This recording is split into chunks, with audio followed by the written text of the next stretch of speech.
What's going on, everybody, and welcome back to another video. We finally made it. We're here. As I'm recording this video, tomorrow is Thursday night football of week 1 of the 2022 season, the Buffalo Bills versus the Los Angeles Rams. And dude, I am so stoked for the season. So I figured today, hey, why not give out some of my NFL futures for 2022?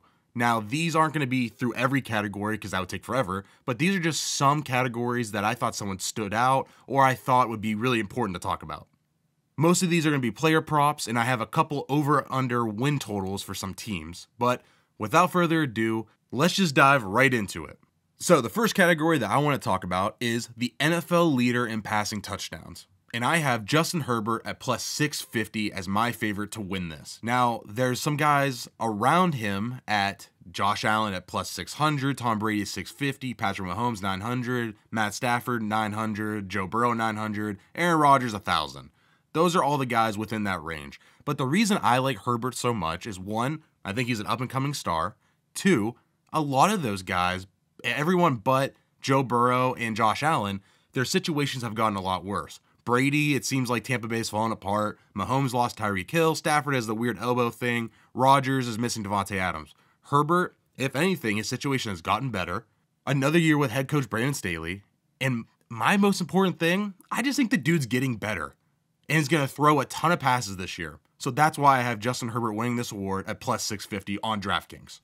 And quickly, I'll mention Russell Wilson as my longer shot. I wouldn't consider him really a long shot, but at plus 1,600, hey, why not? He threw for 40 touchdowns in 2020, and 10 years ago, I saw this same exact situation play out in Denver with another Hall of Fame quarterback in Peyton Manning. He came to Denver and threw 50-plus touchdowns and was a league MVP, led the league in passing touchdowns. I'm not saying Russell Wilson's going to go out and throw 50, but a player so skilled and talented like Russell Wilson, hey, why not? Maybe history repeats itself. Next category I want to talk about goes hand in hand with most passing touchdowns, is actually the opposite, most interceptions thrown, and I have Justin Herbert at plus 2,000. Now, I didn't want to go with guys in this group where the leaders are Zach Wilson, Davis Mills, all these young guys, because honestly, although I think their interception to touchdown ratio is going to be a lot worse, where maybe Zach Wilson throws 20 touchdowns to 15 picks, I just think Justin Herbert is going to throw the ball so much that while he may lead the NFL in touchdowns and yards and attempts and all these things, he's a little bit of a gunslinger. He has some bad turnovers here and there, so maybe he could do it again. He threw 15 last year, so if that hovers around the 15 to 17 mark, he's going to be in the running and in contention for the most interceptions thrown. So that's why I have Justin Herbert that high. Just the pure volume and how much that team relies on him to throw. He's going to make some throws, but he's going to make some mistakes also. All right, so jumping to my next category is going to be the regular season most rushing yards in the NFL, and I have Derrick Henry at plus 650, who's the second favorite, just behind Jonathan Taylor, who's plus 450. I have Derrick Henry here because I really believe that this is going to be his last big ride. He's going on to his age 29 season. Ryan Tannehill seems like he's on his way out in Tennessee, and I think the Titans think they have one last shot at really making a playoff push here. They drafted Malik Willis, and really Ryan Tannehill, after choking that playoff game where they should have beat the Bengals, I think he's on his way out and kind of overspent his time there, right, in Tennessee. So I think the Titans are going to just put everything on the backs of Derrick Henry, and they're just going to give him the workload, and they're going to ride him to the playoffs and just give him everything they had. They were doing it last year until he hurt his foot. So if Derrick Henry, who has been healthy every year except for last year of his career, at age 29, if he can just hold on for the regular season, I think he can easily lead the NFL in rush attempts, rushing touchdowns, and specifically this category, rushing yards for the season. I think Derrick Henry has it in the bag. A couple long shots for me to win this award. One would be Elijah Mitchell at plus 2,500. Last year in only 11 games, if you took his averages from those games and spanned them out 17 games, he would have rushed for nearly 1,500 yards. Now, I know this is a big ask because the guy in 1 year proved he couldn't stay healthy. But the San Francisco 49ers have cut Trey Sermon, got rid of Raheem Mostert, Michael Hasty. The only guy they really kept was Jeff Wilson and the rookie they drafted in the second or third round this year, who hasn't really had any buzz this offseason. So I think Elijah Mitchell steps in, He has the trust of Kyle Shanahan, who has produced huge rushing numbers and rushing attempts and has leaned on one guy through his tenure with the 49ers. So maybe Elijah Mitchell is that guy. Another player I have is Saquon Barkley at plus 3,500. I just think the guy's still really talented. I am hoping he gets back to the pure generational back he was 2 years ago before the ACL. I just think, hey, if Saquon Barkley's back to being healthy, I don't care how bad the team is. It wasn't good when Eli Manning was the quarterback, when he was rookie of the year and had that great second year.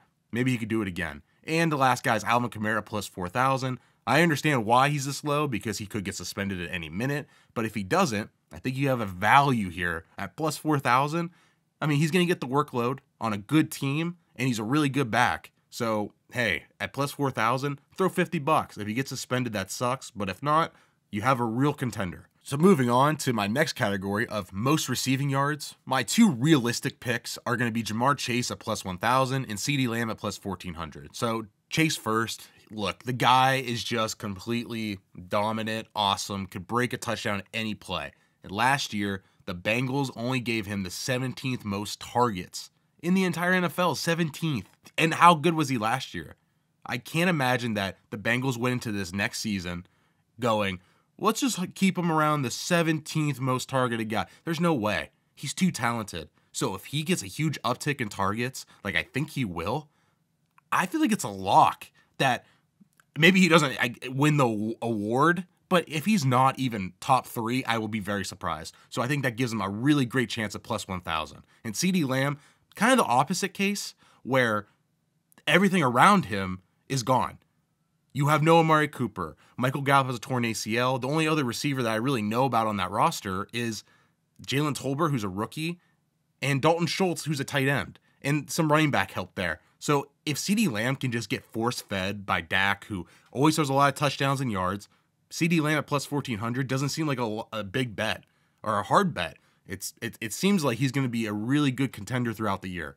And my big upside play here is Michael Thomas plus 6,000. This one's pretty simple too. I mean, he's been banged up the last 2 years, but if the guy can come back healthy and be dominant like he was, I saw him lead the NFL, break an NFL record in catches, and have a ton of yards in one season where Drew Brees could barely even throw the ball downfield. I don't love Jameis Winston, but I think Jameis Winston, who has had great receivers in his past with Mike Evans, I mean, hey, maybe he can make Michael Thomas the NFL receiving leader. It's plus 6,000, so it's a long shot, but throw a little money on it, and hey, the guy's talented. Who knows? So before we wrap up the receiving yards, I thought an interesting parlay that I saw in DraftKings was for plus 8,000, Justin Herbert leading the NFL in passing yards and Jamar Chase to lead the league in receiving yards. You know, if I have both of them as my winners, why not pair them together and get plus 8,000 odds?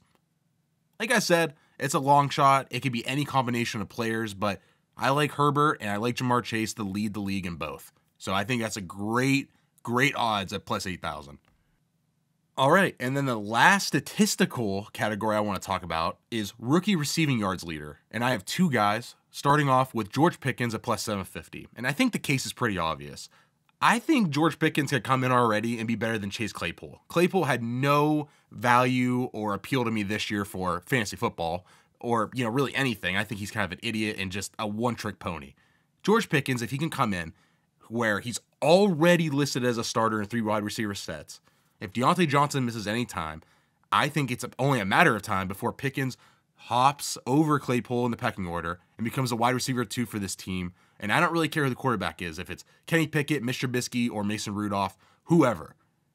At plus 750, if George Pickens can catch for 50 balls and maybe get to the 800-900 yards range, I think that will win him the award because there's not a lot of receiver talent this year. And a lot of guys like Chris Olave and Jahan Dotson are playing with not awesome quarterbacks and are kind of buried on the depth chart. I saw Chris Olave's 5th right now. So I think George Pickens at plus 750 is really good value, and I'm going to bet on him this year. And the second guy that I really considered was Alec Pierce at plus 1,500. Personally, I don't know a ton about the player, but I know I took him everywhere in fantasy football because he might be the number 2 receiver on the Indianapolis Colts. That wasn't super valuable last year, but Matt Ryan's the quarterback now. And if he's the number 2 receiver on the Colts, I saw Julio Jones and Calvin Ridley, and I've seen 2 receivers for years and years and years be valuable in Atlanta. Now in Indianapolis, hey, if Alec Pierce can get the number 2 job, maybe he could lead the rookies in receiving yards this year. Moving on to another big category of MVP. Now, we all know this is a quarterback award, when maybe it shouldn't be. I thought last year Aaron Rodgers should not even have been close to winning the award. I thought it was a Cooper Kupp award for sure, and it obviously wasn't because they value quarterbacks so heavily in the NFL. This year, with that being said, I'm going Josh Allen at plus 650. And you might be surprised hearing that because I just said how I think Justin Herbert can lead the NFL in passing yards and passing touchdowns. But the reason for me with Josh Allen at plus 650 is because I think they could just be the best team in the NFL, the best record, the best team overall, Super Bowl favorites going into December. And that's what's most important. Justin Herbert's in a really tough division, and I wouldn't be super shocked if they were a wild card team or maybe missed the playoffs altogether, which is kind of crazy to say. That division's so tough, and Josh Allen has a really easy ride there in the AFC East. He has a really easy ride with the Patriots, the Dolphins, who I don't totally believe in the Jets. So I think Josh Allen is just awesome also. So plus 650, not crazy. Offensive Player of the Year, I think it's Jamar Chase plus 3,000. I mean, I said all these things, how I think he can lead the NFL in receiving yards. Why can't he be this year's Cooper Kupp?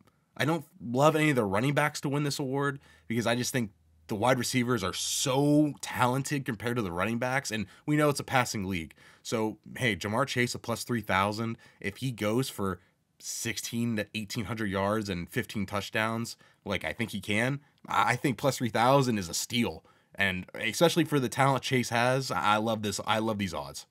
In the last category that I want to talk about, team futures over/under win totals for the season. First, I want to start with Pittsburgh, who is at 7.5 minus 110 for the over. Pittsburgh at 7.5 wins, I think, is an easy over just for the fact that Ben Roethlisberger was the quarterback last year, and he was dog water. He sucked. I don't think Mitch Trubisky is necessarily a better quarterback, but I think he can open up the offense more by throwing the ball deep. I just saw in the preseason game, he threw a complete bomb to Deontay Johnson where he actually hurt his shoulder, but still, the fact that he can complete that pass where Ben Roethlisberger wouldn't even attempt it, I think that just opens up the offense completely different from what it was last year. And that team made the playoffs as a wild card and got smoked by the Chiefs. 7.5 seems kind of low to me, especially with Cleveland in their division also, who we'll be talking about next. With Cleveland, 8.5 wins. The under is a smash to me, right? Jacoby Brissett sucks as quarterback. He's a horrible quarterback. And then I think he probably gets benched by the time Deshaun Watson even comes back. So that means they have to play Joshua Dobbs. Maybe Josh Rosen comes back off the practice squad. I'm not even sure if there's anyone else. I don't love this Cleveland team. And not to mention that they really have no weapons. I mean, they have Amari Cooper. I don't trust David Njoku. I think the running backs are still great with Nick Chubb, who's one of my personal favorites, and Kareem Hunt. But that only gets you so far. If you don't have a quarterback that can win you some games in a tough division with Pittsburgh, Baltimore, and Cincinnati, I think you're kind of screwed. Especially, and we'll see it week 1 where I believe they play Carolina. That can be a really bad sign if they lose to Carolina, which, segue, leads me into my third and final team for over-under. Someone that stood out to me was Carolina with the over at 6.5. I like the team. I know that might be crazy to say because of their recent struggles, but Baker Mayfield's the most legitimate quarterback they've had since that last year with Cam Newton. And I don't know, like, is Baker that bad? I talk crap on Baker Mayfield, and I don't think he's necessarily a franchise guy, league winner. But isn't he better than Jimmy Garoppolo, right? Isn't he the same guy that can just throw 25 touchdowns and 10 picks and just be solid for your team and lead your offense in a not so great division with the Saints, who should be a good team but are a fringe team, and the Bucs seem like they're falling apart, and I don't know. I feel really confident in that division. Oh, and Atlanta, I forgot to mention them. They seem like a complete train wreck. So Carolina can get some division wins, doesn't have that hard of a schedule. When I counted their games games where I think they have a chance to win, I counted 8 or 9. So give or take, 2 or 3 games there. I I feel pretty good with the Carolina over, especially with Baker Mayfield, Christian McCaffrey back if he could stay healthy, DJ Moore is a good receiver, and have a couple other weapons there that might rise up this season. So I like the over-under for Carolina this year. All right, those were my NFL futures for the 2022 season. I want to thank you guys so much for watching. I really do appreciate it. I'm going to have plenty more videos coming out, especially on the fantasy football side of things, because we're heading into the season, and my waivers video should be out currently right now. And if you guys are here for that or betting, I'm going to come out with my week 1 bets tomorrow. So if you like the video, leave a like down below, subscribe for more, and I'll see you guys next time. Let's have a great season.